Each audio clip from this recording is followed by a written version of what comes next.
గోవింద గోవింద గోవింద గోవింద.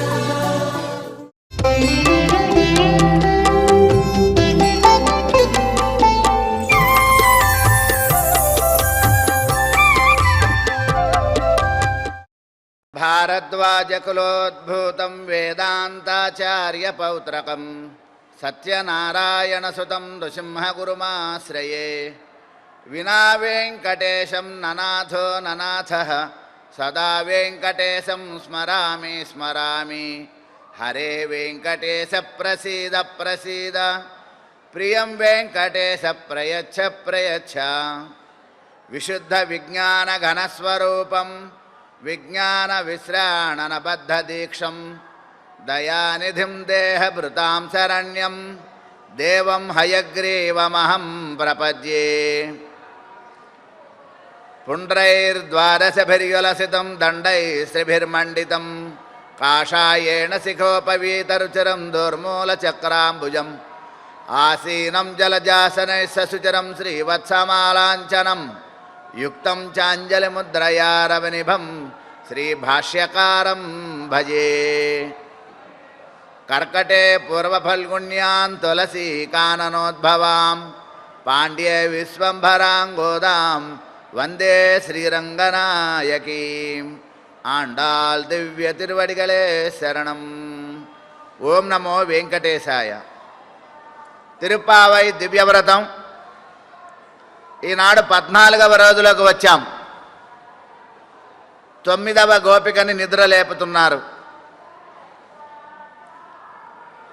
గోదా తల్లి తాను భగవంతుడు ఎవరో తెలుసుకొని అందరికీ భగవంతుడు ఎవరో తెలియజేసి ఆయన్ని ఎలా పొందాలో మార్గం కూడా తెలియజేసి ఆయనని పొందకపోతే కలిగే నష్టం ఏమిటి, ఆయనను పొందటానికి కావాల్సినటువంటి ఉపాయాలు ఏమిటి, ఏ ఉపాయంతో మనం ప్రయత్నం చేస్తే ఆయన మనకి త్వరగా దగ్గరవుతాడు అనేటటువంటి రహస్యాలతో కూడినటువంటిదే ఈ తిరుప్పావై వ్రతం. ధనుర్మాస మహోత్సవం, ఆండాళ్ ఉత్సవం అంటారు దీన్ని. అందులో ఈనాడు గోదా తల్లి ఆండాళ్ తల్లి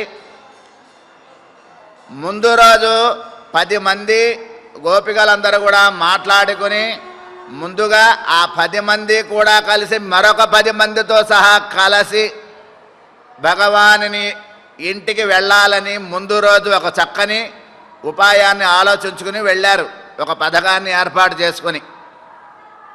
అయితే 9 మంది 8 మంది గోపికలను ఎలాగోలా నిద్ర లేపింది.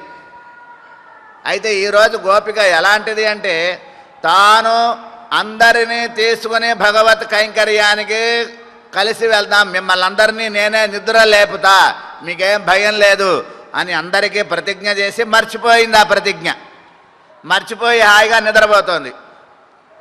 అందరినీ నేను చూసుకుంటాను, మీకెందుకు, హ్యాపీగా ఉండండి, ధైర్యంగా ఉండండి, నేనున్నా, రేపు పొద్దున వచ్చి మిమ్మల్ని అందరినీ నిద్ర లేపుతా అన్నది అని మర్చిపోయింది. అలా మర్చిపోయిన ఆమెని వచ్చి వీళ్ళు లేపుతున్నారు. అదే ఈరోజు ఈ పాసురంలో ఉండే వైభవం. ముందుగా పాసురాన్ని అనుసంధానం చేసుకుందాం. ఆండాల్ దివ్య తిరువడిగళే శరణం.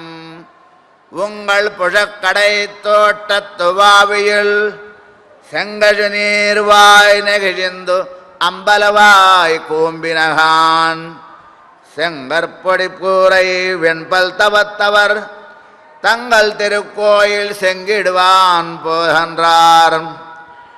எங்களை முன்னம் எழுப்புவாய் பேசும் நங்காய் எழிந்திராய் நாணாதாய் நாவுடையாய் செங்கொடு சக்கரம் ஏந்தும் தடக்கையன் பங்கைய கண்ணானை பாட ஏலோரம் பாவாய்.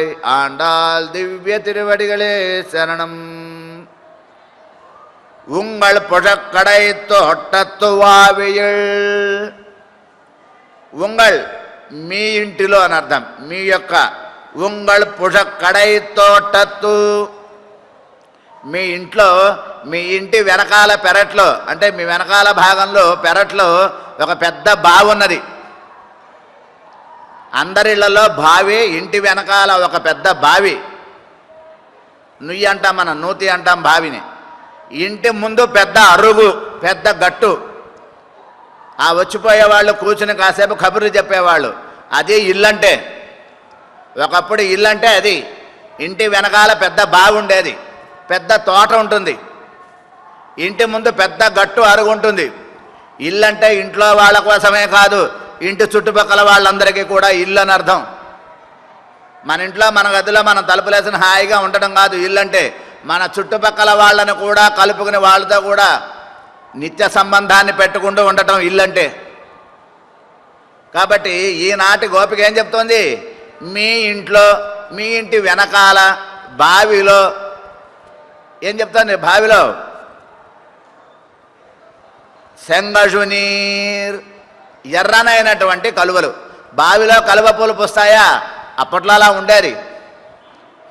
మీ ఇంటి వెనకాల పెరట్లో ఉన్నటువంటి బావిలో శంగజునీర్, ఎర్రనైనటువంటి కలువలు, తామరలు, ఎర్రగా ఉండేటటువంటి తామరలు. అంబల్ వాయు కుంభినహాన్, శంగజునీర్ వాయు నెగిసిందు, ఎర్ర తామరలు తెరుచుకున్నాయి, వికసించాయి. అలాగే అంబల్ వాయ్ కుంభినహాన్, నల్లని కలువ పువ్వులు మూసుకుంటున్నాయి. తామరలు తెల్లవారుతుంటే సూర్యకిరణాల కాంతికి తెరుచుకుంటాయి, వికసిస్తాయి. కలువ పువ్వులు సాయంత్రం చంద్రుని కాంతికి వికసిస్తాయి, సూర్యకాంతికి మూసుకుంటాయి. అవి ముకుళితమవుతాయి. చంద్రుడి కాంతి, చంద్రుని వెన్నెల, సూర్యునిలో ఉండేటటువంటి చల్లని వెచ్చని సూర్యరశ్మి, చంద్రుడిలో ఉండే చల్లని చల్లదనం, వెచ్చ, ఆ రెండు కూడా భగవంతుని యొక్క స్వరూపాలే అంటాడు. ఎవరు? ఆయన చెప్పుకున్నాడు ఆ మాట. చంద్రమా మనసో జాత చక్షో సూర్యో అజాయత. కాబట్టి స్వామి యొక్క హృదయంలో చంద్రుడు, కళ్ళల్లో సూర్యుడు ఉంటాట. ఆ సూర్యుడు ఉదయించేటప్పుడు పద్మము వికసించింది. సరే, తెల్లారింది లేవమ్మా అని లేపుతున్నారు. తెల్లవారటానికి ఏమిటి గుర్తు? చెప్పుకున్నాం మనం ముందు పాసురాల్లో. 6వ పాసురం నుంచి 15వ పాసురం, రేపటి పాసురం వరకు అంతా కూడా లోపల గోపిక, బయట గోపికలు, లోపల అమ్మాయిలు, బయట అమ్మాయిలు మాట్లాడుకోవటం. ఇదంతా కూడా ఒక చక్కనైనటువంటి చమత్కారపరమైనటువంటి, కొద్దిగా చురుకోపంతో కూడినటువంటి, ఎక్కువగా భగవద్భక్తితో కూడినటువంటి మాటలు ఇవన్నీ. మనం మాట్లాడుకునే, సాధారణంగా మాట్లాడుకునే సామాన్యమైన మాటలు కాదు ఇవన్నీ కూడా. కాబట్టి ఆ రకమైనటువంటి చక్కనైనటువంటి ఒక సంభాషణ మనకి ఈ పాసురాల్లో తెలుస్తుంది. మనకి ఏం తెలుస్తున్నాయి ఈ సంభాషణల్లో? అంతా వేదాంతమే, అంతా వేదాంతమే, మొత్తం భగవంతుడి గురించే అని చెప్తున్నారు.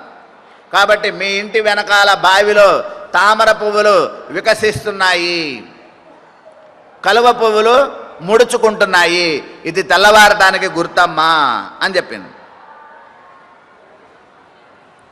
అయితే ఈమె లోపల ఏముందో తెలుసా? భలేవారే మీరు ఎంత అందంగా ఉన్నారు, మీ యొక్క ముఖ కాంతి సూర్యుని కాంతిలాగా ప్రకాశిస్తుంది. అందుకని మీరు వాకిట్లో నుంచుంటే ఆ వాకిట్లో నుంచే మీ యొక్క ముఖకాంతి ఆ వెనకాల బావిలో ఉన్నటువంటి తామర పువ్వుల మీద పడి అవి వికసించుకున్నాయి అని చెప్పింది. ఇది ఎట్లా సంభవమ్మా? ఈ వాకిట్లో ఉన్న వాళ్ళకి ఇంటి వెనకాల ఏం జరుగుతుందో కనబడుతుందే? ఏదో చెప్పాలి కాబట్టి చెప్తోంది ఆమె. మీ యొక్క ముఖకాంతి వల్లే మా ఇంటి వెనకాల బావిలో తామరలు తెరుచుకున్నాయి, అంతే తప్ప ఇవి తెల్లవారటానికి కాదు గుర్తు అన్నది. మరి నల్ల కవులు మూసుకున్నాయి కదా, అవి ఎందుకని మూసుకున్నాయి అంటే, నేను మీతో మాట్లాడటం లేదు, మీ మొహాలు చిన్నబుచ్చుకున్నారు, మీ మొహంలో కాంతి తగ్గటంతో అక్కడ కలువపూలు, కాంతి తగ్గితే కలువపూలు వికసించావు, అక్కడ మూసుకున్నాయి, ఇక్కడ కాంతి పెరగడంతో కమలాలు తెరుచుకున్నాయి, అంతేనమ్మా అన్నదట లోపల ఆమె. ఇది తెల్లారటానికి గుర్తుగారు పోవమ్మా అందట. సరే, అలా కాదంటావా? పోనీ ఇంకొక గుర్తు చెప్తా. వెంపల్ తవత్తవర్ తంగల్ తవత్తవర్. తవత్తవర్ తాపస్సులు అంటే కనుక సాధువులు, తాపస్సులు మొదలైనటువంటి వాళ్ళు ఉంటారు. వాళ్ళుట వెంపల్ తవత్తవర్, వాళ్ళ యొక్క ఆ వెంపల్ తెల్లనైనటువంటి పళ్ళను దంతధావనం చేస్తున్నారు పొద్దున్నే. తాపసులైనటువంటి వాళ్ళు ఏం చేస్తారు? తంగళ్ తిరుక్కోయిల్ సెంగిడువాన్ పోహిన్రార్. లోకంలో కొంతమంది తాపసులు ఉంటారు, సాధు పొంగవులు తాపసులు వాళ్ళు ఉంటారు. వాళ్ళు ప్రొద్దున్నే సూర్యోదయానికి ముందే లేచి వాళ్ళ యొక్క దైనందినమైనటువంటి కాలకృత్యాలు తీర్చుకుని చక్కగా స్నానాలు చేసి మంచి కాషాయ వస్త్రాలు ధరించి తాపసులు కాబట్టి చక్కగా ప్రొద్దున్నే భగవానుని యొక్క నిత్య కైంకర్యానికి బయలుదేరుతున్నారు. ఇంతకంటే ప్రొద్దున్నగా అవ్వటానికి ఇంకా ఏ రకమైనటువంటి గుర్తు అవసరం లేదు అని చెప్పారు లోపల వాళ్ళు. అంటే ఏముంటుంది, వాళ్ళందరూ సాత్విక ఆరాధనలు అనుకున్నావా? వాళ్ళందరూ తామసులు. తాపసులు అంటే తామసులు వాళ్ళు. ఎందుకో తెలుసా? అంటే వాళ్ళు రాత్రిపూట ప్రాకృతికమైనటువంటి జీవితాన్ని గడిపి ప్రొద్దున్నే అయ్యేసరికి ప్రకృతిలో ఉండేటటువంటి వాటికి అతీతంగా చక్కగా దైవ సంబంధమైనటువంటి ప్రవృత్తిలో మేము ఉన్నట్లు అన్నట్లు గబగబా వాళ్ళ యొక్క కపట వేషాలను మార్చి వాళ్ళు దేవాలయానికి పరిగెత్తుతూ ఉంటారు. అది కాబోలు కాబట్టి ఇది గుర్తు కాదు అన్నదిట లోపలామె. దాంతో ఈమెమేమింది, ఓహో నీకు సాత్విక ఆరాధకులు తామస ఆరాధకులు కూడా నీకు తెలుసా? నువ్వు పూర్ణురాలు అన్నమాట. నంగాయ్ అన్నారు వాళ్ళు. ఎంగళై మున్నం వాయ్ యజుప్పేసం. సరే అయితే ఇందులో ఏదో ఒకటి ఎవరో ఒకళ్ళు వాళ్ళు ఏదో ఒకటి చేశారులే, కానీ మనకెందుకు? కానీ అసలు విషయం చెప్పు. నిన్న మమ్మల్ని నువ్వు లేపుతానని చెప్పి లేపలేదేమిటి? ఎంగళై మున్నం ఎഴുப்புవాన్ వాయ్ పేసం. మాతో కలిసి మమ్మల్ని అందరినీ నిద్ర లేపుతాను, మీరు హాయిగా పడుకుంటారా, మీకేం భయం లేదు, నేనున్నాను, పొద్దున్నే వచ్చేస్తా మీ అందరి ఇళ్ళకి అని చెప్పావు కదా, మరి రాలేదే. వాయిపేసం మాట ఇచ్చావు కదా, ఇచ్చిన మాట తప్పుతావా అంటుంది గోదా తల్లి. ఎంగళై మున్నం ఎഴുப்புవాన్ వాయిపేసం అన్నదిట. చెప్తే చెప్పాలేవమ్మా, అదే పెద్ద దోషమా? ఇప్పుడు ఏమన్నా దాన్ని ఏమన్నా దోషంగా పట్టుకుంటారా అన్నట్టు ఈవిడ మౌనంగా ఉంది, ఇది ఏం మాట్లాడకుండా. నేనేం చేస్తున్నానో తెలుసా? భగవద్ గుణానుభవంలా ఉన్నా. నేను నిద్రపోతున్నా అనుకుంటున్నారు మీరు. నిద్రపోవటం అంటే మనలాగా తామసమైన నిద్ర అనుకుంటున్నారు మనం. కాదు, నిద్ర అంటే భగవంతుని యొక్క విషయాలలో భగవంతుని గుణాలను తలుచుకోవటం. నిద్ర అంటే ఏంటో తెలుసా? ఇంద్రియాణం ఉపరతిహి అంటారు. అంటే మన యొక్క ఇంద్రియాలన్నీ కూడా కళ్ళు, ముక్కు, కాళ్ళు, చెవులు, చేతులు మొత్తం అన్ని ఇంద్రియాలన్నీ కూడా అన్నీ ఒక చోట అన్నిటినీ కట్టకట్టి మూటగడేసో మూల పడేయటం. ఇంట్లో ఉన్నంతా కూడా చెత్త తీసి మూటగట్టి పారేసినట్టుగా మూటగట్టి ఓ మూల పడేయటం, అదే పడుకుని నిద్రపోవటం. కానీ నిద్రపోతే ప్రాణం ఉంటుంది, నిద్రపోతే మనస్సు పనిచేస్తుంది, నిద్రపోతే ఆత్మ పనిచేస్తుంది. ఆత్మ భగవద్గుణానుభవం చేసుకుంటూ ఉంటుందిట. ఎవరికి? భక్తులకి, భగవద్భక్తులకి, మనకి కాదు. నిద్రపోయేంతసేపు కూడా ప్రాణమే ఉంటుంది. శరీరంలో ప్రాణం ఉన్నట్టే లెక్క. ఆ ప్రాణం పోతే నిద్రపోయినా లేనట్టే లెక్క. ప్రాణం ఉంటే నిద్రపోతున్నా మేలుకున్నట్టే లెక్క. కాబట్టి భగవన్నామస్మరణలో ఉన్నా నేను అన్నదిట. అనేసరికి వీళ్ళు అబ్బో నంగాయ్, ఓహో గొప్ప పూర్ణురాలివి, నువ్వు గొప్ప జ్ఞానివి అంటున్నారు. అని నువ్వు గొప్ప జ్ఞానివమ్మా అని మళ్ళీ వెంటనే నానాధాయ్, సిగ్గులేని దానా, నీకు ఏమాత్రం లజ్జ లేదు, ఏమీ లేదు, మొహమాటం లేదు, ఏం లేదు. నిన్న ఒక మాట వచ్చావు, ఇవాళ ఇంకొక మాట చెబుతున్నావు, ఏమమ్మా నీ ప్రవర్తన అంటున్నారు గోపికలు లోపల ఆవిడ్ని. యజిందిరాయ్, మాతో కలిసి నువ్వు రావాలి కదా, నువ్వు పడుకుంటే ఎట్లాగూ అంటున్నారు. ఏమ్మా మీరు నన్ను నిద్ర లేపడానికి వచ్చారా, నన్ను నిందించడానికి వచ్చారా? అసలు మీకోసం నన్ను ఏం చేయమంటావు అని అడిగిందిట. అంటే వీళ్ళేమన్నారు, నా ఉడయ్యాయ్ అన్నట. నువ్వు చక్కగా మధురంగా మాట్లాడేదానివమ్మా, నీకు మొహమాటం లేదు, ఏం లేదు. నానాదాయ అంటే సిగ్గులేని దాన అంటే అది అవమానకరమైన ప్రయోగం కాదు. నీకు ఏమీ కల్లా కపటం లేని దానివి, ఎంత బాగా మాట్లాడతావో, అసలు నీ మాటలు వింటుంటే ఎంత బాగుంటాయో. నా ఉడయ్యాయ్, మధురంగా మాట్లాడతావమ్మా నువ్వు, నీ మాటలు వినాలనే మేము వచ్చాం అని వీళ్ళు కూడా వెంటనే తిరగవేశారు విషయాన్ని అంటున్నారు. ఎందుకు వచ్చాం మనం తెలుసా అమ్మా మీ దగ్గరికి? శంగొడు శకరం ఏందు తడ కయ్యన్. ఎవరైనా శంగోడు శకరం, ఒక చేతిలో శంఖాన్ని ఒక చేతిలో చక్రాన్ని ధరించినటువంటి ఆయన తడక్కయ్యను ఏందు చాలా గొప్పగా ధరించాట. చక్రాన్నేమో ఇలా పట్టుకుంటాట, శంఖాన్నేమో ఇలా పట్టుకుంటాట, చక్రాన్ని ఇలా పట్టుకుంటాట. చక్రాన్ని ఇలా పట్టుకోడు, ఇలా పట్టుకుంటాట. శంఖాన్ని ఇలా పట్టుకుంటాట. ఆ పట్టుకునేటటువంటి వైభవం అంట, ఆ వైభవం గొప్పదనం, ఆ వైభవం అంటారు మనకి. ఏందు అందంగా ధరించినటువంటి ఏంటవి? శంఖచక్రాలు. ఈ శంఖచక్రాలు శ్రీ మహావిష్ణువుకి ఆయన అవతారాల రూపాలకు మాత్రమే అసాధారణ ధర్మాలు, ఇంకా ఎవ్వరికీ ఉండవవి. కాబట్టి ఆ శంఖము ఆ చక్రము ధేటికి ధరించినటువంటి ఆ వైభవం అది కీర్తించడానికి వచ్చాం. శంగొడు చక్రం ఏందు తడక్కయ్యన్. ఆయన యొక్క శంఖచక్రాలుట, ఆ లోపల శంఖచక్రాలు ఉన్నాయి. స్వామికి చూస్తారా లోపలికి వెళ్ళినప్పుడు? ఆ చూసినప్పుడు చూడండి, అలా పట్టుకుని ఏమండి ఒక గ్లాసుని ఇలా పట్టుకోండి ఒక గంట సేపు, లేదు ఒక గిన్నెను పట్టుకోండి ఇంకో చేత్తో, ఎంతసేపు ఉంటాం మనం? ఒక 2 నిమిషాల కింద దింపేస్తాం. ఆయన ఎన్ని వేల కోట్ల సంవత్సరాల నుంచి శంఖచక్రాలు పట్టుకుని ఉన్నాడో ఆ లోపల. ఎవరికైనా అసలు ఆలోచన వచ్చిందా? ఎక్కడొస్తుందండి? తోసిపారేస్తారు కదా, మాకు ఎక్కడొస్తుందో ఆలోచన అనుకోకండి. అక్కడైనా ఎక్కడ లేడాయన, అంతా ఉన్నాడు, అన్ని గుళ్ళల్లో ఉన్నాడు, అన్ని చోట్ల ఉన్నాడు ఆయన. వెళ్ళి చూడండి ఆ శంఖచక్రాలు ఎలా పట్టుకున్నాడు పాపం. ఎన్నేళ్ల నుంచి పట్టుకున్నావు స్వామి, ఎంత కాలం నుంచి పట్టుకుని నుంచున్నావు. మనం నుంచుని ఒక గ్లాసు మొయ్యలేము కొన్ని నిమిషాల పాటు, మరి కొన్ని వేల కోట్ల సంవత్సరాల నుంచి శంఖచక్రాలు పట్టుకుని నుంచున్నాడు ఆయన. అందుకనే ఉంటున్నారు మనకి గోదా తల్లి తడక్కయ్యన్. విశాలమైన చేతులట, చేతులు పెరిగి పెద్ద చేతులు అయిపోయినాయట ఆయనవి. అందుకనే ఆయన పెద్దవాడయ్యాడు. ఆయన పెద్ద చేతులు కాబట్టి పెద్దగా అనుగ్రహిస్తాడు ఆయన. అప్పుడు ఆయన ఏమడగాలి? నీ చేతిలో ఎంత ఉంటే అంతా ఇచ్చేయి స్వామి అని అడగాలి. అంతేగాని నాకు ఇదొక్కటే చెయ్యి అంటే అదొక్కటే చేస్తాడు. వీడొచ్చాడు నా దగ్గరికి, వీడికి 1 కోటి రూపాయల ప్రయోజనం చేద్దాం అనుకుంటాట ఆయన మనసులో. వాడేమంటాడు? నాకు 100 రూపాయలే స్వామి అంటాట. నీకు 1 కోటి రూపాయలు ఇద్దావని నేను అనుకుంటే నువ్వు 100 అడిగావు, సరే నువ్వు అడిగిందే ఇస్తా పో అని ఆ 100దే ఇచ్చి పంపిస్తాట వాడిని.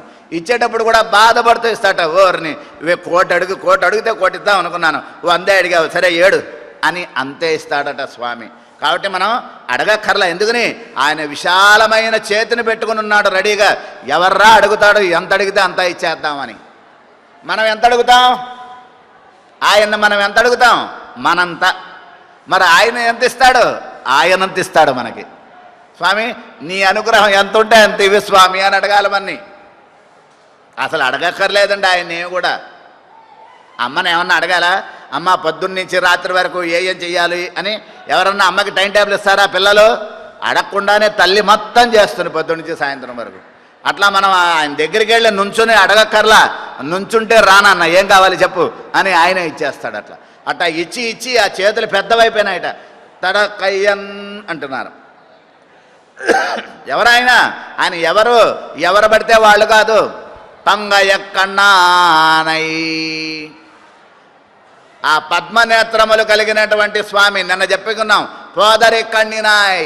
నీ యొక్క నేత్రాల సౌందర్యం అట్లాంటిది ఆ శ్రీ మహావిష్ణువు నేత్రాల సౌందర్యంతో సమానం. అందుకే కృష్ణుడు నీ గదిలోనే ఉన్నాడు, బయటికి రాకుండా. మాకు తెలుసులే అన్నారు గోపికలు నిన్న. అట్లాగే భగవానుడు పద్మనేత్రుడు అంటున్నారు. అటువంటి పద్మనేత్రుని కీర్తించాలి అనుకుని వచ్చాము. మనందరం కలిసి పాడాలి భగవన్నామస్మరణ. ఇంట్లో పూజ చేసుకుంటే మన ఒక్కళ్ళమే చేయకూడదు. చుట్టుపక్కల వాళ్ళని బంధువుల్ని అందరినీ పిలవాలి. వస్తారో రారో అది వాళ్ళ విషయం, ఇంకా మనం ఏం చేయలేం. వాళ్ళ పుణ్య ఫలాలు అవన్నీ కూడా రావటం రాకపోవటం. మా ఇంట్లో రేపు వెంకటేశ్వర స్వామి వ్రతం చేసుకుంటున్నాం, రేపు అమ్మవారి పూజ చేసుకుంటున్నాం, లేకపోతే కనుక ఇంకోటి ఏదో చేసుకుంటున్నాం అని ఏదన్నా పూజ దైవ సంబంధమైన పిలిస్తే అన్ని పనులు పక్కన పెట్టి మొదట వెళ్ళాలండి. దైవం ప్రథమం. ముందు దైవంట ఫస్ట్.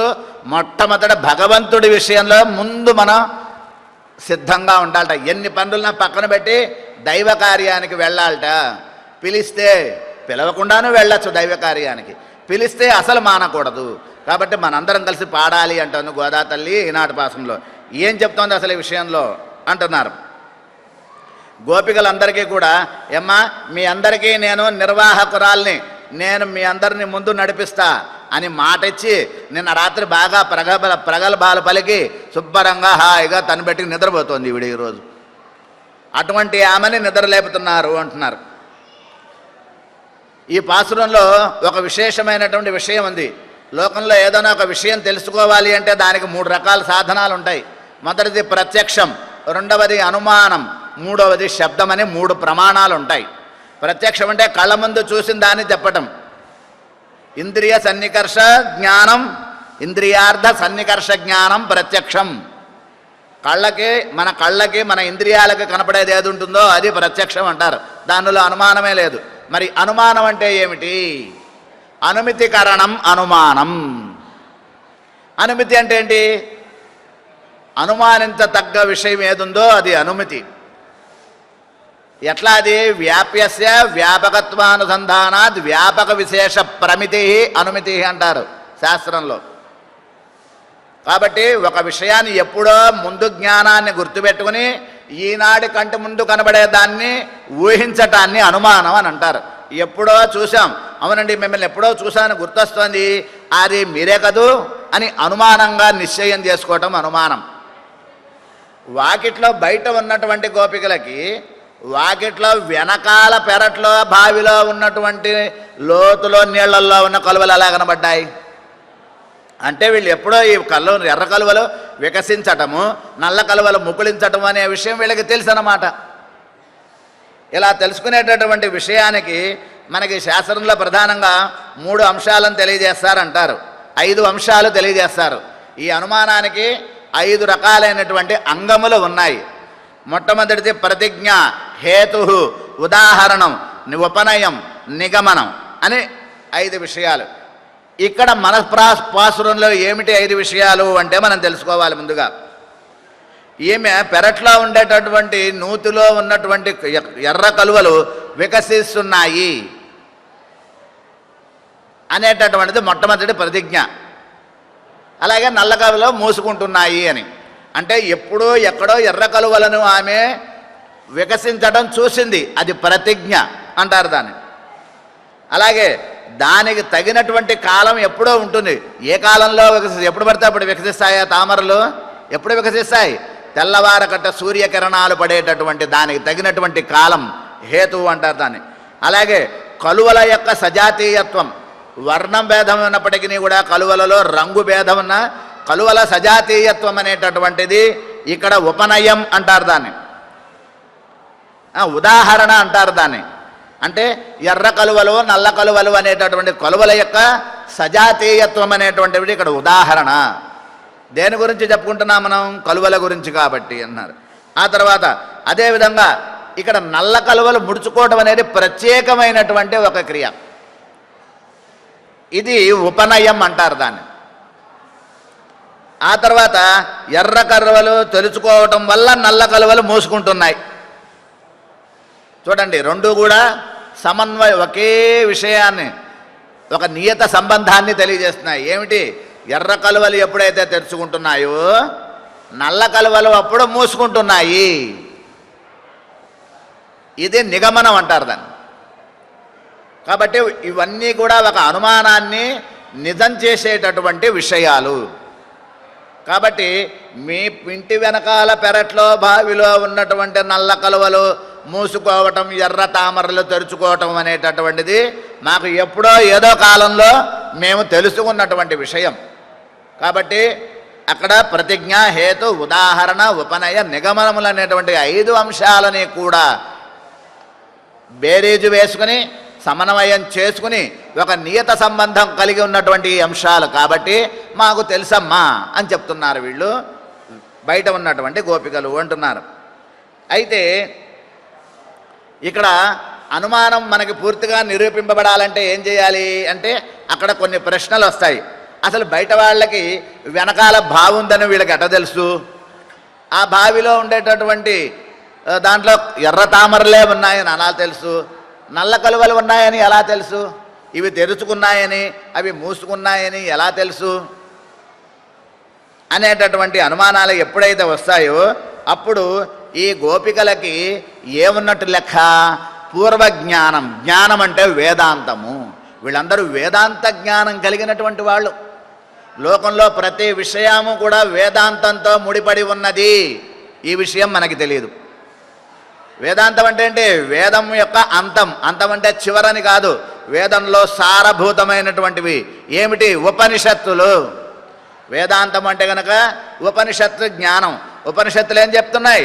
భగవానుడు ఎవరో చెప్తున్నాయి, భగవానుడి యొక్క స్వరూపాన్ని చెప్తున్నాయి ఉపనిషత్తులు అంటే. కాబట్టి మనకేముండాలి? మనకి భగవంతుడు జ్ఞానం ఉండి తీరాలి. అటువంటి భగవద్ జ్ఞానంలో నిష్ట కలిగినటువంటి వాళ్ళు కాబట్టి ఈ గోపికలు, వాళ్ళకి చక్కగా అన్ని విషయాలు అర్థమయ్యాయి.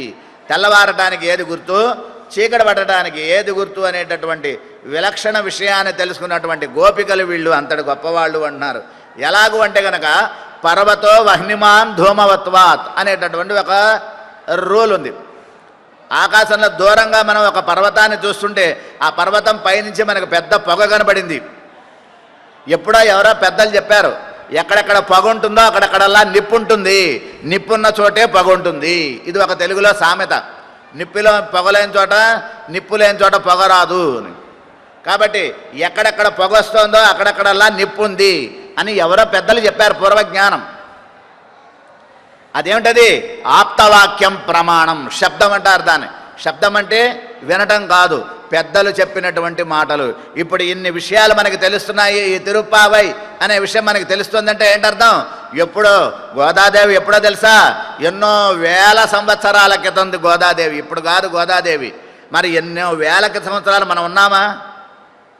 మన తాతలు కూడా లేరు, మన ముత్తాతలు కూడా లేరు. మరి ఇప్పటికీ మనం తెలుసుకున్నామంటే కారణం ఏమిటి? శబ్ద ప్రమాణం.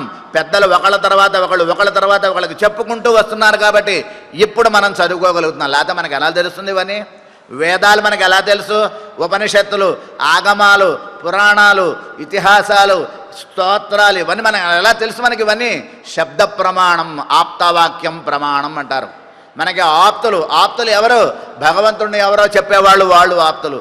అటువంటి వాళ్ళ చేత పరంపరగా కొన్ని వేల కోట్ల సంవత్సరాల నుంచి వస్తున్నటువంటి పరంపర, మన భారతీయ పరంపర, మన భారతదేశంలో ఉండేటటువంటి సంస్కృతి, సంప్రదాయాలు, శాస్త్రాలు, పురాణాలు, ఇతిహాసాలు, ఇది ప్రపంచంలో ఎవరికి లేదు ఇంతకు ముందు ఎప్పుడు కూడా. మనకే ఉన్నది. ఎప్పటి నుంచి ఉంది? మనకి కొన్ని వేల కోట్ల యుగాల నుంచి ఉంది. ఈ ఒక్క కలియుగంలోనే కాదు, గుర్తుపెట్టుకోండి. మనం ఈ ఒక్క కలియుగంలోనే ఈ పురాణాలు, ఉపన్యాసాలు, పురాణాలు, ఇవన్నీ వేదాలు ఉన్నాయి అనుకోకండి. కొన్ని వేల కోట్ల యుగాల నుంచి వస్తూ ఉన్నాయి ఇవి. ఎట్లా? శబ్ద ప్రమాణంగా ఋషులు, మహర్షులు చదువుతూ చెప్తూ శిష్యులకి, వాళ్ళ శిష్యులకి, వాళ్ళ శిష్యులకి అలా పరంపరగా వస్తున్నటువంటి జ్ఞానం ఇది. కాబట్టి ఎక్కడో పర్వతం పైన పొగ కనబడితే ఈ యొక్క దాని కింద నిప్పు ఉంది అని ఎట్లాగైతే మనం ఊహిస్తామో, అదేవిధంగా మనం ఇంతకాలంగా ఇంత జ్ఞానాన్ని తెలుసుకుంటా ఉంటే దీనికి మూల కారణం ఎప్పుడో పెద్దలు ఎక్కడి నుంచో ఎన్నో వేల యుగాల నుంచి చెప్పుకుంటూ వస్తున్నారు. అవి ఈ కాలానికి గ్రంథస్థమైనాయి. ఒక కాలంలో పుస్తకాలు లేవండి. గురువుగారు కూర్చుని చెట్టు కింద పాఠం చదువుతుంటాడు, శిష్యుడు కళ్ళు మూసుకొని దండం పెట్టుకుని చదువుతూ ఉంటాడు. ఏం చెప్తే అది తప్పు అక్షరం పడితే తపామని ఒకటి పడిపోతుంది నెత్తి మీద, డిప్పకాయ మీద. అట్లా ఉంటుంది చదువు అంటే. అది చదువు దండం దశగుణం భవేత్. దెబ్బ పడితేనే గుణం పడుతుంది. కాబట్టి తప్పు చదివితే ఒక దెబ్బకాయ ఇచ్చేవాళ్ళు గురువు గారు. అలా చెప్పారు చదువు ఒకనాటి కాలంలో. అలా పరంపరగా వచ్చినటువంటి శాస్త్రజ్ఞానమే ఈనాడు మనం తెలుసుకుంటాం. ఇది ఈ మధ్యలో నిన్నామన్నా వచ్చింది కాదు. ఇది కొన్ని వేల కోట్ల యుగాల నుంచి అనూచానంగా వస్తున్నటువంటి పూర్వాచార్యుల, మహర్షుల యొక్క పరంపర మన భారతదేశ సంపద. దీన్ని కొట్టిన సంపదే లేదు భూమి మీద ఎక్కడ అంటారు పెద్దలు మనకి. అటువంటి వైభవం కలిగినటువంటి ఈ వేదాంత జ్ఞానాన్ని తెలిసినటువంటి గోపిక అంటున్నారు ఈనాడు మనకి వీళ్ళంతా కూడా. అంతేకాదు ఏం చెప్తారు మనకి పెద్దలు? ధర్మజ్ఞ ప్రమాణం సమయస్య. ధర్మజ్ఞ ప్రమాణం వేదాహ. కాబట్టి వేదాలనేటటువంటివి పరమ ప్రమాణభూతాలు మనకి. మనందరం కూడా వైదికులం. మన కులం ఏంటి? వైదిక కులం మనందరికీ. మనం పుట్టక ముందు నుంచి కూడా ఒక వేద సంబంధమైనటువంటి కొన్ని క్రియలు మనకి జరుగుతాయి. పోయిన తర్వాత కూడా కొన్ని క్రియలు మనకి జరుగుతాయి. అంత వేద సంబంధమే. కాబట్టి మనకి తెలియకుండానే మనం వేదంలో సంబంధంగానే కలిసిపోయి ఉన్నటువంటి సంబంధం మనది అంటున్నారు. అట్లా ఇక్కడ ఈ గోదా తల్లి కూడా వేదాంత జ్ఞానం కలిగినటువంటి వాళ్ళు కాబట్టి భగవానుని యొక్క వైభవం తెలిసినటువంటి గోపిక లోపల ఆమె కాబట్టి ఆమెను ఎలా లేపుతున్నారు అనేటువంటి విషయం మీ భావి, మీ ఇంట్లోని అక్కడ చెప్పబడుతోంది అంటున్నారు. ఇక్కడ ఇంకొక రహస్యాన్ని మీ ఇంట్లో అంటున్నారు. ఈమె భాగవతురాలు, ఈమె భాగవతురాలు. మరి ఇద్దరు భాగవతులు ఉన్నప్పుడు మన అనుకోవాలి కదా. మీ అంటోంది ఏంటి? ఉంగళ్. ఈ మీ అనేటువంటి నీది నాది అనేటటువంటిది చాలా భయంకరమైనటువంటి ఒక దోషం అంటారు మనకి. శ్రీమన్ నమ్మాళ్ళవార్లు తిరువాయిమిడి దివ్య ప్రబంధంలో కూడా నీరు నెమ్మదమేనరు వేరు మొదలమాయితు. నీది నీది, నాది నాది అంటే ఆ నాది అనే అహంకారం ఈయనకి ఎక్కడ తగులుకుంటుందో అని నీది అన్నారట. కాబట్టి నీది నీది అనేటటువంటి వాటిని తీసి పక్కన పడేయండి అన్నారట ఆళ్వార్లు. అంతేకాదు నేను నాది అని ఎప్పుడైతే అంటామో మనలో అహంకారం జరుగుతుంది. ఎప్పుడైతే అహంకారం జరుగుతుందో అప్పుడు భగవానుడు బయటికి వెళ్ళిపోతాడు. బయటికి వెళ్ళిపోవటం అంటే భగవంతుడు మనం పట్టించుకోడు ఇంకా. కాబట్టి 2 అక్షరాలు మోక్షానికి అడ్డుపడుతున్నాయి, 3 అక్షరాలు మోక్షాన్ని ఇస్తున్నాయి, 2 అక్షరాలు మృత్యువునిస్తాయి. ద్వ్యక్షరస్తు భవేన్ మృత్యు, 3 అక్షరం మోక్షదాయకం. 3 అక్షరాలు మోక్షాన్ని ఇస్తాయి. ఏంటది? నా అహం నా మమ, నేను కాదు నాది కాదు. అయితే ఈ నేను నాది అనేటటువంటి భగవంతుడితో సంబంధం ఉంటే అది గొప్పది అంటారు. అందుకని ఆళ్వార్లు ఏం చెప్తుంటారు మనకి? నమ్మాళ్ళవార్లు కూడా విలక్షణంగా సెల్వనై పోల తిరుమాలే అభిమాన తుంగం సెల్వనై పోల తిరుమాలే అని మనకి పెరియాళ్ళవార్లు చెప్పారు. అంతేకాదు నమ్మాళ్ళవార్లు ఎన్నుడయ్య పందుం కమషం, నా యొక్క ఆడుకునే బంతి, నా యొక్క గచ్చకాయలు. ఆళ్వారు నాయిక అంటే నమ్మాళ్ళవార్లు తనని తాను స్త్రీగా భావించుకుని పరమాత్మ వచ్చి తనతో పాటు కాసేపు ఆడుకుంటున్నాడు అని భావనలో పాట పాడుతున్నారు ఆయన. అప్పుడు స్వామితో, ఓ స్వామి ఇది నా ఆడుకునే బంతి, ఇవి నా గచ్చకాయలు అన్నదిట నాయిక. అదేంటి మన ఇద్దరం ఒకటి కదా, నువ్వు నేను వేరువేరు అన్నట్టు అనుకుంటావేమిటి అనుకుంటావు? నీవాడనైనా నేను అనుకోవాలట. స్వామి నీవాడనైనా నేను నీ అనుగ్రహంతో ఈరోజు నీ చేత ఇవ్వబడినటువంటి ఈ పదార్థాన్ని నీ కోసం నేను నీవాడనైనా నేను సమర్పిస్తున్నాను అని దండం పెట్టుకోవాలట. ప్రతి చోట నీ అని భగవత్ సంబంధం కలుపుకుంటేనే నేను అనే దానికి విలువ ఉంటుంది. కాబట్టి నీవాడనైనా నేను, నా చేత నీవాడనైనా నా చేత నువ్వు చేయించుకోవాలి అంటారట. ఏవి కొళ్ళ వేయడం అంటారు ఆళ్వార్లు. అడిగి చేయించుకోవాలట. భగవంతుడు మనని అడిగి చేయించుకుంటాట. అందుకని ఏం చెప్పాలి? నీవాడనైనా నేను, ఎంతసేపు నీవాడిని అనుకోవాలట. నేను చేశాను కాబట్టి అయింది, ఇది నా పని కాబట్టి నీ పని అయితే నేను చేస్తానా, దీనివల్ల ఫలితం అంతా నాకు అనుకుంటే పోయినట్టే, అయిపోయినట్టు, అక్కడికి అయిపోయింది, చాప్టర్ క్లోజ్. స్వామి నేను చేయలేదు, ఇదంతా పెద్ద యజ్ఞం చేసి ఈ యజ్ఞం అంతా నీ అనుగ్రహంతో చేశా, ఇవాళ మా ఇంట్లో సత్యనారాయణ వ్రతం చేశా నీ అనుగ్రహంతో చేశా అనుకోవాలట. అంతే తప్ప నేను చేశానండి, బాగా డబ్బు ఖర్చు పెట్టాను, బాగా ఎక్కడి నుంచి అవి తెప్పించా, ఇక్కడి నుంచి ఇవి తెప్పించా, ఈ పూరు ఎంత కష్టం తెలుసా. ఇది మన బ్రతుకులు ఇలా ఉంటాయి మనకి. మనం ఏ పని చేసినా అక్కడ అంత డబ్బు ఖర్చు పెట్టానండి, అక్కడ ఆ ప్రసాదాలు చేయించాను, ఇక్కడ ఇలాంటి బట్టలు కొనుక్కొచ్చా, అక్కడి నుంచి తెప్పించా. ఇది మన బ్రతుకు ఇలా ఉంటుంది. ఇది మహాపాపం కింద లెక్క. ఆ చేసినంత పాపమే. ఎందుకని? నేను చేశాను అనుకుంటున్నాం కాబట్టి. మనం ఏం చేయటం లేదు. ఆయనకి సంబంధించినటువంటి మనం, ఆయన మన యందు దయగలిగి ఉండి మన చేత చేయించుకుంటున్నాడు ఆయనే.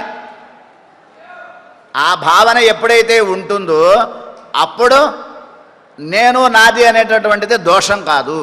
కాబట్టి భగవత్ సంబంధంతో ఉన్నటువంటి అహంకారం మంచిది, భగవత్ సంబంధం లేని అహంకారం నాశనమైంది. అహంకార మమకారాలు సర్వనాశనకారులు అంటారు మనకి పెద్దలు. ఎవరి ద్వారా? అదిగో మనకి తెలుస్తుంది, మహాభారతంలో ధృతరాష్ట్రుడికి కౌరవుల మీద ఉన్నటువంటి అహంకారం వాళ్ళ సర్వనాశనానికి కారణమైంది. ధృతరాష్ట్రుడు దుర్యోధనుడి మీద ఉండేటటువంటి మమకారంతో ఏం చేశాడు? వాడిని సర్వనాశనం చేశాడు. వాడినే కాదు, తన కొడుకులు వంశాన్ని మొత్తాన్ని నాశనం చేశాడు. కానీ శ్రీకృష్ణ పరమాత్మ పాండవుల యందు చూపించిన మమకారం ఏమైంది? పాండవులకి రాజ్యాన్ని ఇచ్చింది అంటారు. కాబట్టి భగవత్ సంబంధమైనటువంటి మమకారం, భగవత్ సంబంధమైనటువంటి అహంకారం గొప్పది అంటారు. అటువంటి మేము కూడా అట్టి అహంకారం కలిగినటువంటి వాళ్ళు ఎవరో తెలుసా? ప్రహ్లాదుడుట. భగవత్ సంబంధమైన అహంకారం. నేను కాదు స్వామి, ఈ నా శరీరం నాది కాదు, నీది, నువ్వే కాపాడుకో. మా నాన్న ఏ శిక్ష వేసినా నాకేమీ తెలియదు, ఇది నాదైతే కదా నీది. యానేని ఎన్నుడమై నీయే, నేను నా శరీరము నాకు సంబంధించినవన్నీ నీవే. శరీరం వసు విజ్ఞానం, మన యొక్క జ్ఞానము, చదువు, సంపద, శరీరము అన్నీ ఆయనిస్తే వచ్చినవే. కాబట్టి అట్లా ప్రహ్లాదుడు, ఒక గజేంద్రుడు, ఒక ద్రౌపది, వీళ్ళందరూ కూడా తమ యొక్క అహంకారం అనేటటువంటిది భగవద్ అహంకారంతో, భగవన్ మమకారంతో బ్రతికినటువంటి వాళ్ళు. అలాంటి అహంకార మమకారాలు గొప్పవి అంటారు మనకి. కాబట్టి భగవానుని యొక్క అనుగ్రహం కోసం ప్రయత్నం చేసినప్పుడు ఉండేటటువంటి ఆ అహంకారం గొప్పది అంటారు. ఈ గోపికలు వైష్ణవాభిమానం కలిగినటువంటి గోపికలు కాబట్టి మీ ఇంట్లో మీరు మీ యొక్క వైష్ణవ సంబంధం అంటే విష్ణు భక్తి పరాయణులైనటువంటి వాళ్ళ యొక్క సంబంధం అని చెప్పడం చేత అక్కడ గొప్పదనం ఉంది అంటున్నారు. అంతేకాదు ఈ పాసురంలో నంగాయ్, నానాధాయ్, నా ఉడయాయ్ అని 3 మాటలు చెప్తుంది గోదా తల్లి. నంగాయ్ అంటే పూర్ణురాలు, జ్ఞానురాలు అని అర్థం. మగవాళ్లను నంబి అంటారు తమిళ భాషలో జ్ఞానవంతుల్ని, ఆడవాళ్ళని నంగాయ్ అంటారు. నంగాయ్ అంటే కనుక పరిపూర్ణ జ్ఞానం కలిగినటువంటి స్త్రీ అని అర్థం. కాబట్టి అటువంటి నంగాయ్ అనేటటువంటి పదంలో మనకి చక్కనైనటువంటి ఆచార్య జ్ఞానాన్ని మనకి తెలియజేస్తారంటారు పెద్దలు. తిరువరంగ తముదనార్ అనేటువంటి మహానుభావులు ఇరామాన్స నూతందాదులో సొల్లార్ తమిళ్ ఒరుమూన్றும் சுருதிகள் 4 எல்லை இல்லா அறநெறியாவும் தெரிந்தவன் అని భగవానుని యొక్క వైభవాన్ని ప్రకాశింపజేసేటటువంటి ఆచార్య వైభవం అంటున్నారు. ఈయల్లో ఇసయ్యి నాటకం అనేటటువంటి 3 పద్ధతులతో ఉంటుంటుంది ద్రవిడ వేదాంతం అంతా కూడా. ఆ ద్రవిడ వేదాంతాన్ని అంతా కూడా చక్కగా అధ్యయనం చేసినటువంటి వారట ఎవరు? భగవద్ రామానుజుల వారు. అంతేకాదు చతుర్వేద సారము, అంతులేనటువంటి ధర్మశాస్త్రాలను పెద్దల దగ్గర, మహానుభావుల దగ్గరకు వెళ్ళి నేర్చుకున్నటువంటి గొప్పవారట. అటువంటి వైభవం కలిగినటువంటి ఆయన నిజమైనటువంటి పూర్ణులు, ఆయన్ని ఆశ్రయించాలి అంటారు. అలాగే నానాధాయ్ అన్నారు. నానాధాయ్ అంటే కనుక లజ్జను తెలుసుకున్నటువంటి దానా అని అర్థం. అంటే అది అహంకారానికి కూడా నిదర్శనం అంటారు దాన్ని.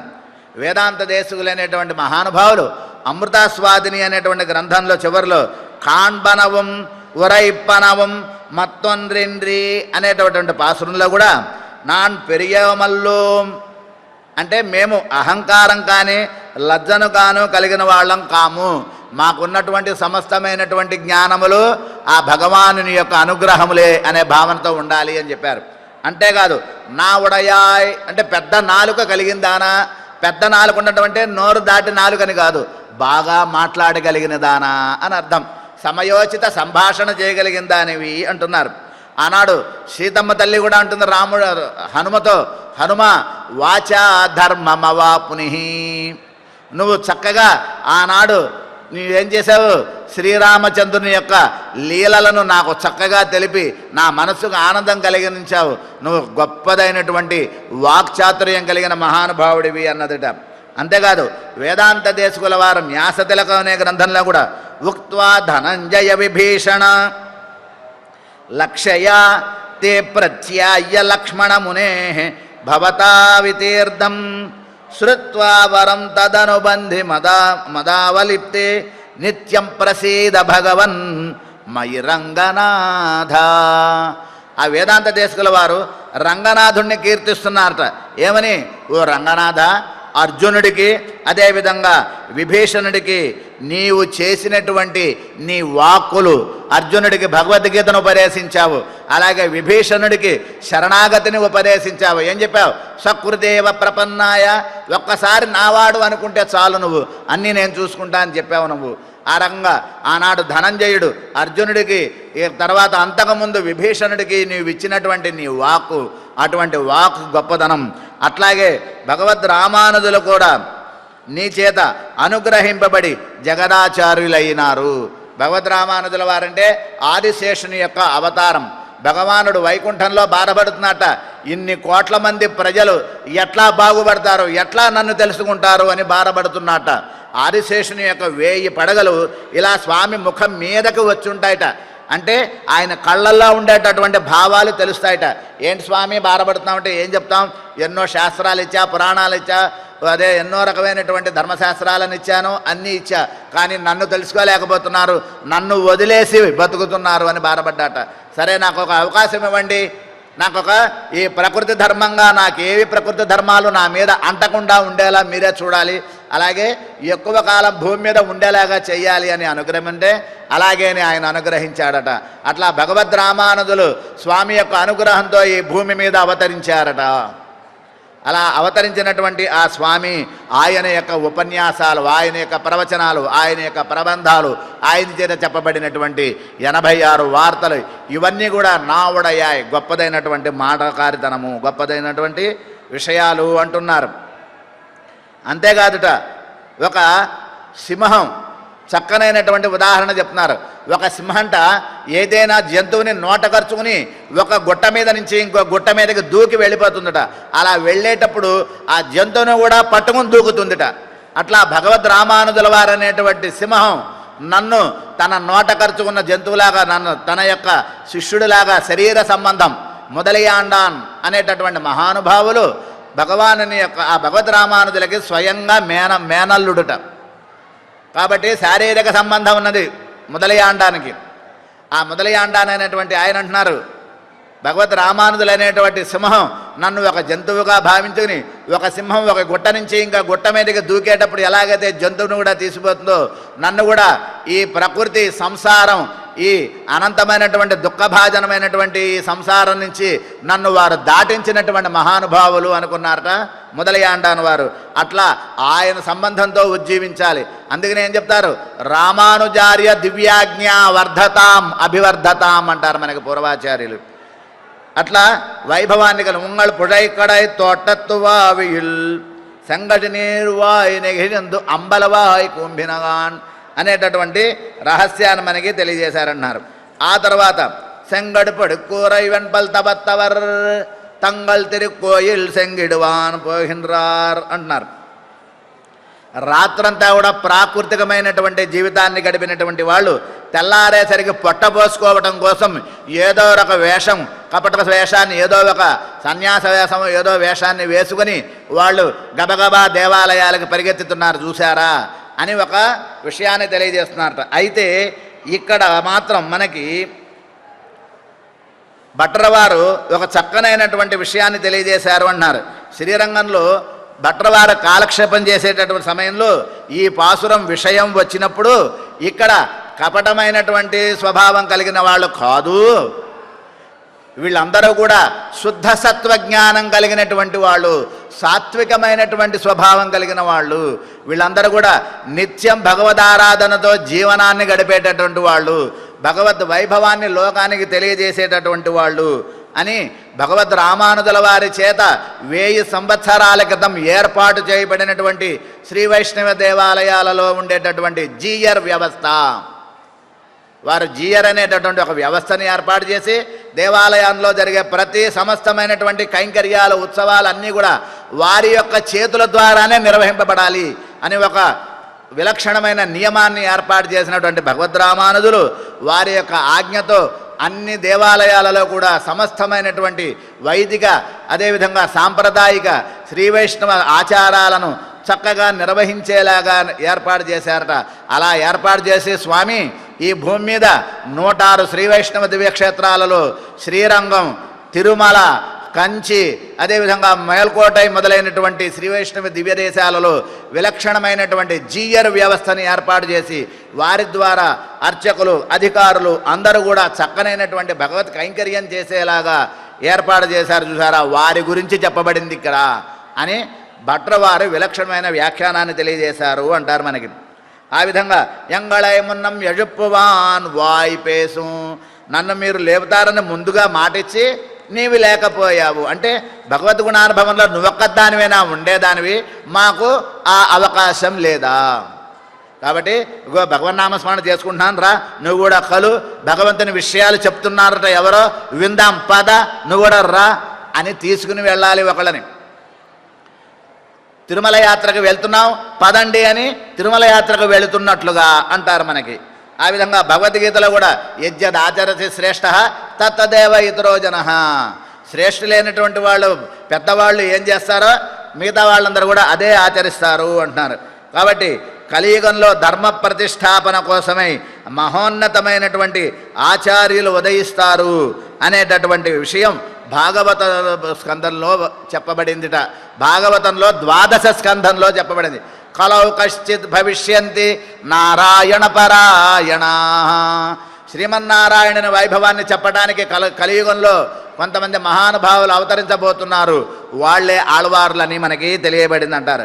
అట్లా మనలో ఉండే అజ్ఞానాన్ని నిశింపజేసి జ్ఞానాన్ని ప్రకాశింపజేసేటటువంటి వాళ్ళు ఎవరైతే ఉంటారో వాళ్ళు మనకి ఆశ్రయణీయులు అంటున్నారు. అంతేకాదుట ఇక్కడ మనకి ఇంకో విషయం తైత్తిరీయోపనిషత్తులో శిక్షావల్లిలో కూడా అధయదితే కర్మ విచికిత్సావా వృత్త విచికిత్సావా స్యాత్ యథాతే తత్ర వర్తేర ఏ తత్ర బ్రాహ్మణా సమ్మర్శినః అని మొదలుపెట్టి యథాతే తత్ర వర్తేరన్ తథాతే తత్ర వర్తేథాః అని బ్రాహ్మణుడైనటువంటి వాడికి చక్కగా ఉపనయనాదులు చేసినటువంటి తర్వాత అతనికి వేదాధ్యయనం అంతా చేసి అయిపోయిన తర్వాత స్నాతకం అంటే చివరలో స్నాతకోత్సవాన్ని చేసి అతను గృహస్థుకు మారే సమయంలో చెప్తారట, అయ్యా నీ జీవితంలో చక్కగా నీ పూర్వీకులు నీ పూర్వాచారులు ఏ రకంగానైతే జీవనాన్ని గడిపారో నీవు అదే జీవనాన్ని గడపాలి. యథాతే తత్ర వర్తేరన్, నీ పెద్దలందరూ ఎలా ఉన్నారో నీవు కూడా అలాగే ఆచరించాలి అని మేలయార్ సేవనగల్ అంటున్న గోదా తల్లి. పెద్దవాళ్ళు చేసినటువంటి మంచి పనులను ఆచరించాలి. ఏమిటవి? సత్యం వద, ధర్మం చర, స్వాధ్యాయాన్న ప్రమదితవ్యం, మాతృదేవో భవ, పితృదేవో భవ, తల్లిదండ్రులను గౌరవించుకో, ధర్మంగా ఉండు, సత్యంగా ఉండు. ఇవి చెప్పేటటువంటి విషయాలు. ఇటువంటి విషయాలను ఆశ్రయించాలి అంటున్నారు. కాబట్టి ఆ రకంగా భగవానుని యొక్క లోక సంగ్రహమే వాపి సంపస్యను కర్తుమర్హసి అంటాడు స్వామి కూడా. అదే విషయం లోకంలో ఎవరికోసం లోక సంగ్రహం కోసం మనం జీవించాలి అని చెప్పడం. అంతేకాదు యన్ మనసాధ్యాయతి తద్వాచా వదతి తత్కర్మణా కరోతి అనేది మంచి పురుషుల మంచి వాళ్ళ యొక్క లక్షణంట. వచస్యేకం మనస్యేకం కర్మణ్యేకం మహాత్మనాం. మాటలో మనస్సులో చేసే పనిలో ఒకే రకంగా ఉంటాట. వచస్యన్యత్ కర్మణ్యన్యత్, అదేవిధంగా ప్రవృత్తి అన్యన్యత్ కర్మణ్యన్యత్ దురాత్మనాం. చెడ్డవాళ్ళు మాటలో ఒకటి చేసే పనిలో ఒకటి ఆలోచించే ఆలోచన వేరుగా ఉంటే వాళ్ళు చెడ్డవాళ్ళు. అలాంటి వాళ్ళు కాదు కదా అంటే అవునులే అన్ని చెప్పినా ఏమి లేవలేదుట. అంతేలే నువ్వు శ్రీకృష్ణుడుతో నిత్య సంబంధం కలిగి ఉన్నావు కాబట్టి శ్రీకృష్ణుడు అన్ని అబద్ధాలేగా. 6 నెలలుంటే 6 నెలలు సహవాసం చేసే వీళ్ళు వాళ్ళు అవుతారనే న్యాయం ఉంది కదా. కృష్ణుడు నీతో ఉన్నాడు కదా, కృష్ణుడిలాగానే అబద్ధాలు చెప్పుకున్నాం. కృష్ణుడు ఎవరు? కృష్ణుడు దొంగ. కృష్ణుడు అంటే దొంగ, వెన్న దొంగ, కన్య దొంగ. నోరు తెరిస్తే అబద్ధాలు, నోటి నిండా వెన్న పెట్టుకుని మూతి మూసుకుని పారిపోయేవాట. ఆ గోపిక వెంటబడేదట, వెంటబడి పట్టుకుని తీసుకెళ్ళి వాళ్ళ అమ్మ దగ్గర పెట్టేది. ఇగో చూడమ్మా మీ అబ్బాయి వెన్న తిన్నాడు, మా ఇంట్లో వెన్నంతా తిని పారిపోయాడని. లేదమ్మా ఎక్కడ తాను లేదు అనేవాట, మాట్లాడట పైకి. నోరు తెరు అనేదట వాళ్ళమ్మ. అనేసరికి ఒక్కసారి గుటకాయ స్వాహ, లోపల గుటక మింగేసి ఆ అని చూపించేవాట. గుప్పు అని వెన్న వాసన కొట్టేదిట. అట్లా వెన్న తిననట్టు అబద్ధాలు ఆడటము. అదేవిధంగా ఈ గోపికల ఇళ్లలో అత్తగారికి కోడలికి తంపులు పెట్టేవాట. ఈ వెన్నకుండా దాచేసి అత్తగారి మంచం కింద దాచేవాట ఒకసారి. అదేవిధంగా నెయ్యకుండ తీసేసి కోడలి మంచం కింద దాచేవాట. వెన్న నువ్వు దాచేసావా, వెన్న నువ్వు దాచేసావా అని ఒకరికొకరు గొడవలు పడి కొట్టుకోవడానికి కారణం ఏది? అట్లాంటి కృష్ణుడితో కదా నీ సంబంధం, నువ్వు అబద్ధం కాక నిజమేం చెప్తావులే అంటున్నారు వీళ్ళు. కాబట్టి నయనే కుహనాశ్రు ఆశ్రయేధా వదనే నవనీత గంధవాహం వచనే తస్కర చాతురీ ధురీణ. నోట్లోనేమో నోటి నిండా వెన్నున్నదిట, అలాగే మాటల్లో అన్ని అబద్ధాలు ఉన్నాయిట. కళ్ళల్లోనేమో కళ్ళనీళ్ళు ఉన్నాయి. కుహనాశ్రు అబద్ధపు కళ్ళనీళ్ళు.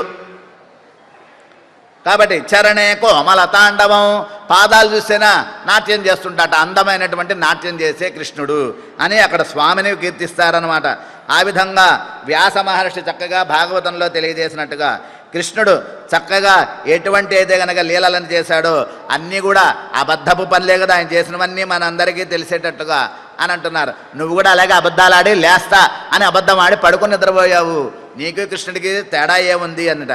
అంతేకాదుట శంగడు చక్రం ఏందు తడకయ్యన్, విశాలమైనటువంటి శంఖచక్రాలు అని చెప్తున్నారు మనకి. ఆయన ఏం చేస్తుంటాడ, ఆ గుళ్ళో ఎందుకుంటారు తెలుసా? రక్షాపేక్షాం ప్రతీక్షతే, ఎవడరా వస్తాడు నన్ను కాపాడు అని అడుగుతాడేమో అనుకుంటా. నన్ను అంటే ఏమిటి? ఈ శరీరాన్ని కాదు, శరీరం వేరు మనము వేరు. ఇదేంటిది? నా చొక్క, నా శరీరం, నా పుస్తకం, నా ఇల్లు, అంతేగాని నేను పుస్తకము, నేను ఇల్లు, నేను శరీరం కాదు. కాబట్టి శరీరం వేరు, నేను వేరు. కాబట్టి నన్ను ఎవరైనా కాపాడితే బాగుండు, నన్ను కాపాడు అని ప్రార్థించాలి. నన్ను అంటే ఏంటి? శరీరాన్ని కాదు, ఈ శరీరాన్ని కాపాడడు, ఆత్మని కాపాడుతాడు భగవానుడు. కాబట్టి రక్షాపేక్షాం ప్రతీక్షత అంటే ఏంటి? ఆత్మను కాపాడుకోవడానికి ప్రయత్నం చేయాలి. కాబట్టి నేను వేరు, నా ఆత్మ వేరు. అటువంటి ఆత్మజ్ఞానం కలిగి ఆత్మజ్ఞానం పరమాత్మ వరకు వెళ్ళగలగాలి. అదే ఇక్కడ మనకి చెప్పబడి. అందుకని స్వామి ఏం చెప్తారు? రక్షాపేక్షాం ప్రతీక్షతే. ఎవరు అడుగుతారా, ఎవరికి ఏ కష్టం వస్తుందా అని ఆయుధాలు చేతిలో పెట్టుకుని రెడీగా ఉన్నట్టు ఆయన. ఎవ్వరు అడగరు. ఆ ఆయుధాలు మోసి మోసి మోసి మోసి చేతులు పెరిగిపోయాయిట. ఆనాడు మహాభారతంలో ఆయన ఆయుధాలు పట్టను అన్నాడు. ఆయుధాలు పట్టకపోయినా ఆయన విశాలమైన చేతితో మహాభారత యుద్ధం అంతా ఒకసారి అలా తుడిపేశాడు చేత్తో అంటారు మనకి పూర్వాచార్యులు. ఒక చోటున ఇలా కాస్త నీళ్లు తల్లి శుభ్రంగా ఒక చేత్తో తుడిచేస్తే ఎలా ఉంటుందో అదేవిధంగా మహాభారత యుద్ధం అనేటటువంటి క్రియని అలా అలవోకగా తుడిచేశాడు, చేత్తో చేసేశాడు. అంతటి విశాలమైన చెయ్యి అంటారు మనకి ఆయన. అంతేకాదుట స్వామి యొక్క చక్రం వైభవం. చక్రము శంఖము. శంఖం ఏం చేస్తుంది? భగవానుని గురించి శబ్దిస్తుంది, తెలుస్తుంది. ఇదిగో ఇక్కడ భగవంతుడు ఉన్నాడు, ఆశ్రయించు అని. మరి చక్రం ఏం చేస్తుంది? తనను ఆశ్రయించిన వాళ్ళ విరోధులను నశింపజేస్తున్నట. కాబట్టి చక్రం కోటి సూర్య సమప్రభాభాసమైనటువంటి కాంతితో చక్రం ఉంటుందిట. చక్రం ఏం చేస్తుంది? స్వామి దివ్యమంగళ విగ్రహాన్ని చూపిస్తుంది. శంఖం ఏం చేస్తుంది? స్వామి నామాన్ని అనేలా చేస్తుందిట. కాబట్టి పాంచజన్యం ఎప్పుడైతే శంఖనాదం చేశారో అప్పుడు ఆ కౌరవుల యొక్క గుండెల్లో బాంబు పడినట్టయిందిట. అయిపోయింది, వాళ్ళ ప్రాణాలు అప్పుడే పోయినాయి. పాంచజన్యం హృషికేశు హృదయాన్ని వ్యదారయత్. ఎప్పుడైతే కనుక ఆ పాంచజన్యాన్ని స్వామి పూరించాడో కౌరవుల యొక్క గుండెలు బ్రద్దలైపోయినాయి. అయిపోయింది. భీష్ముడు అన్నట, దుర్యోధన శ్రీకృష్ణుడు పాంచజన్యాన్ని పూరించాడు, అయిపోయింది మన పని, నేనేమి చెయ్యలేను, చూస్తూ ఉంటా అన్నట భీష్ముడు. అటువంటి మహానుభావుట. ఇక చక్రం చెప్పక్కర్లేదు, చక్రం చెయ్యనటువంటి లీల లేదు. ఒక శిశుపాలుని సంహరించాడు, అదేవిధంగా ఒక సైంధవుని సంహరించాడు. ఈ సైంధవుని యొక్క సంహారానికి కారణమయ్యాడు. అట్లా సుదర్శన చక్రం చెయ్యనటువంటి లీల లేదుట. అన్ని వైభవాలు ఆ శంఖచక్రములు ధరించినటువంటి స్వామి.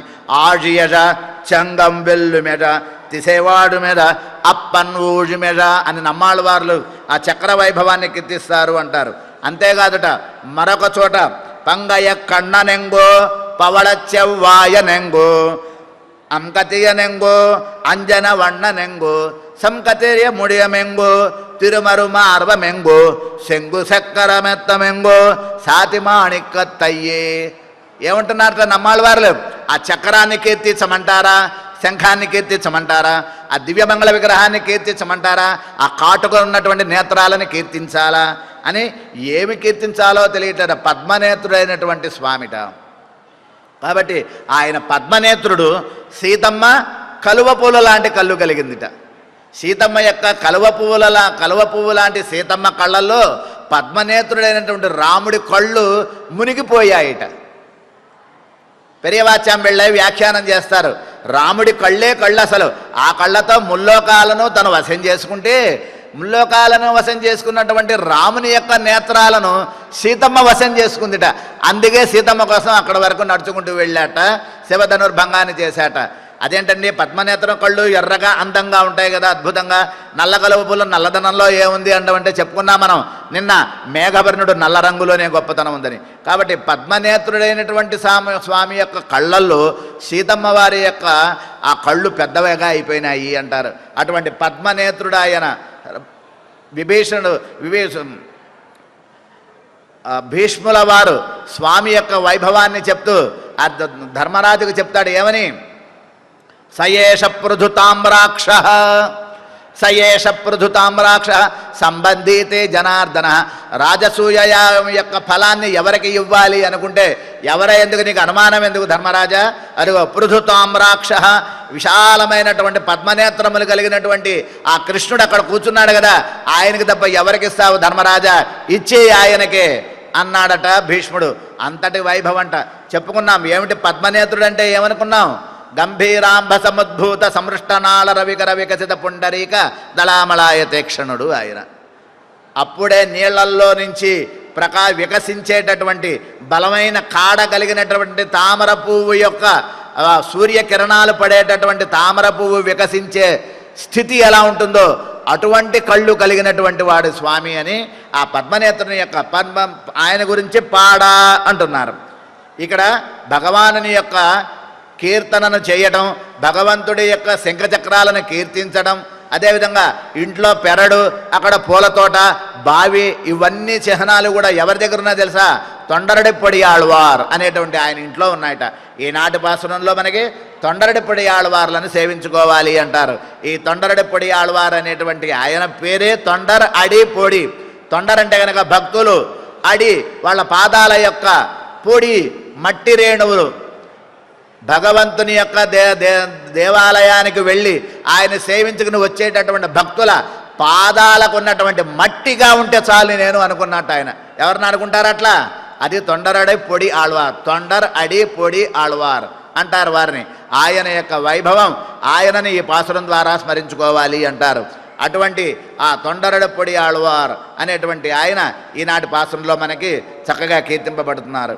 కర్కటే పూర్వ ఫల్గుణ్యాం తులసి కాననోద్భవాం పాండ్యై విశ్వంభరాంగోదాం వందే శ్రీరంగనాయకీం శ్రియకాంతాయ కళ్యాణ నిధయేధినాం శ్రీ వెంకట నివాసాయ శ్రీనివాసాయ మంగళం. ఓం నమో వెంకటేశాయ.